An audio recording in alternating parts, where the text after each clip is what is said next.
Cemiyeti'nin genel direktörü İrşad Şayıhoğlu Fardiev. Şulay Tataristan Respublikası Devlet Arxivi жетекшisi Eldar Feritulu Şafikov. Onun orunbasarı Abdurrahimov Ramil Asgadoğlu katnaşan. Halit Utke'nin bilmegenin geleceği yok. Bu elegilikten kelgen eğitim.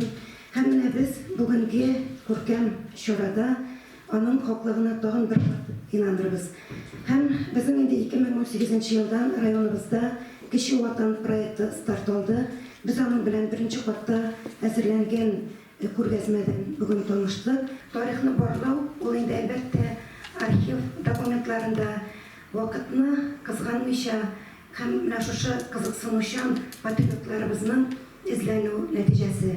Bizim rayonda Yusuf Aboy Hocam tarafından bir köp izlenüler arxivda izlenip toplagan tariximiz var.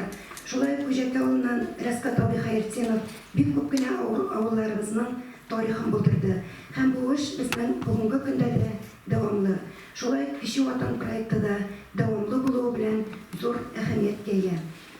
Bugünkü çorada katnaşucu avul başlıkları, mektep direktorlarına men bigrak da bugünkü bolacak alдағы çıkışlarını ihtibar bilen tınlap otururga kеңеш iter edim. Çünkü bizning alda Gülnara Zakariyevna sizning taraftan kelgan halk endi bizning avul başlıklarına жеткерилdi. Hem endi bizning alda büyük zor buruşlar tura. Şuna göre biz bu işlerini alga taба birge boshqarib çıgarga tiyishmiz. Hem benim bunda bir de şeyim yok.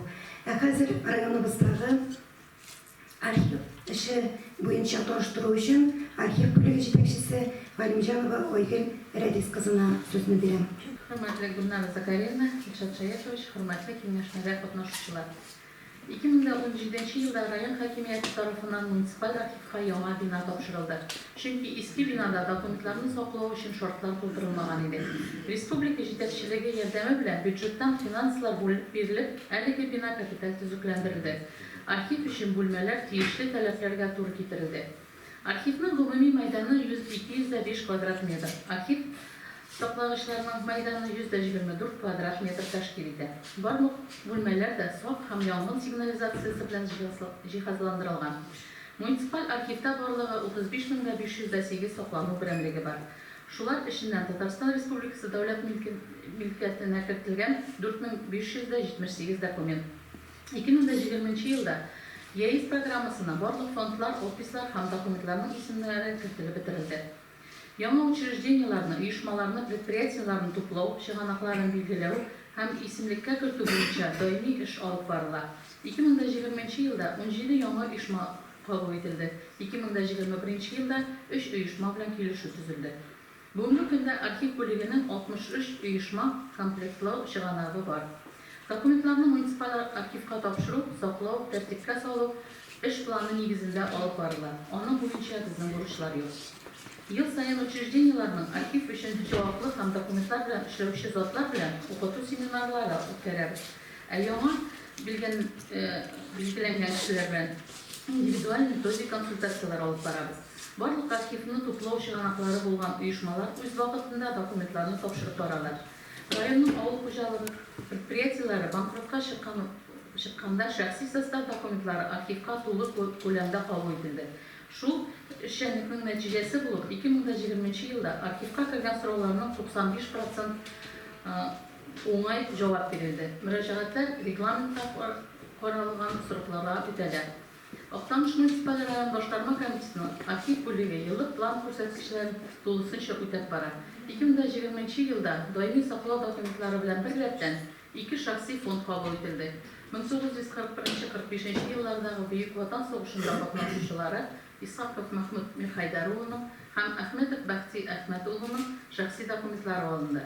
1998 yıl 2006 yıllarda Oqtanish rayonu Özüşen sanat ustalarının kazan tamaşaçıları aldığında koyulan konsertlarından 5 fotoalbomdan turgan arxiv kolleksiyasi 518 fotosuret alındı. Soğuş Vatan kızı için tugul.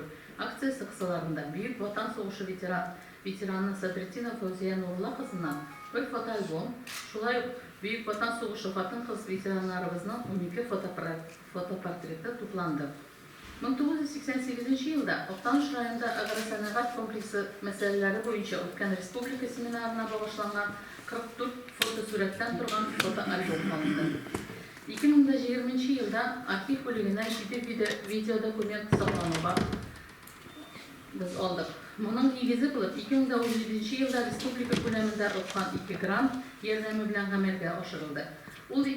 1941-45 yıllarda Büyük Vatan Soğuşu'nda katnaşıcılar hem şulay tığ veteranları, soğuş şuru bağları bilen arxiv bölüğü hem Akfilm Bağlar Kino Studiyası bilen birlikte düşürülgen intervyular.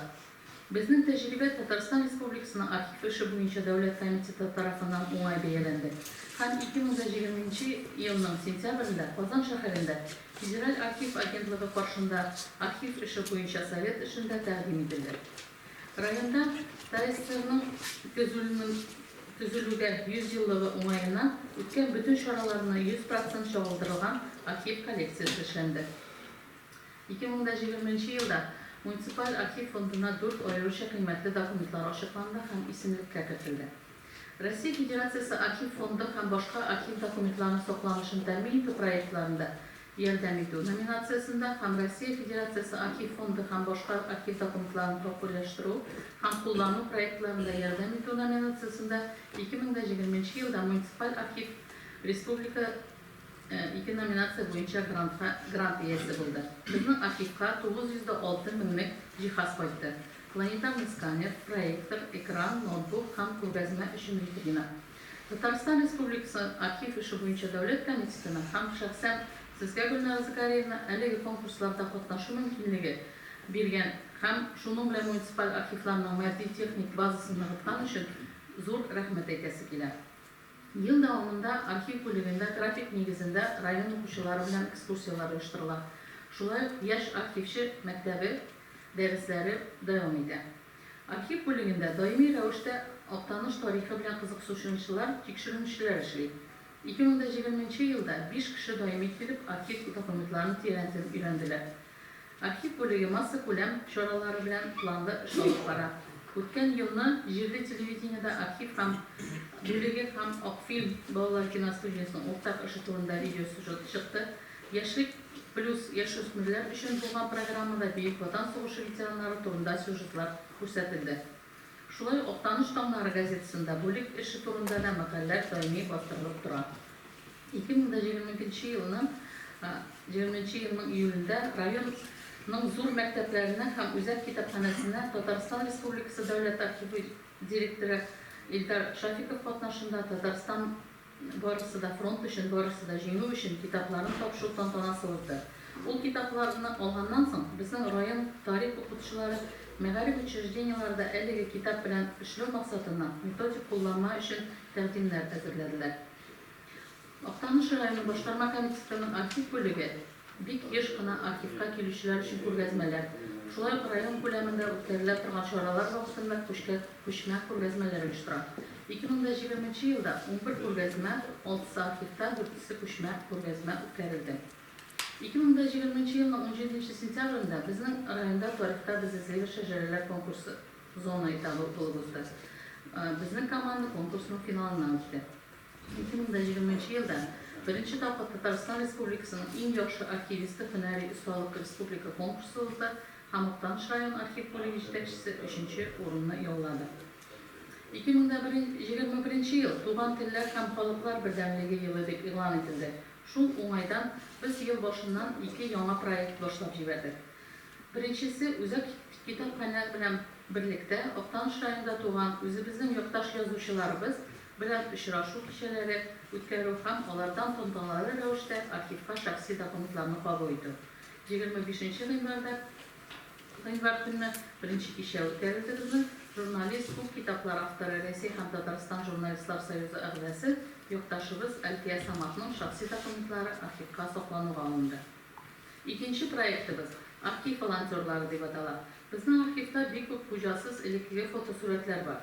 Ham rayon veteranlar soveti a'zolari arxivga kelib, u fotosuratlarni qarab, ularga kim qo'ygan Фойда төшерелгән билгеләп, официаль рәвештә фотосурәтләрне офислап архивка кабул итәргә планлаштырабыз.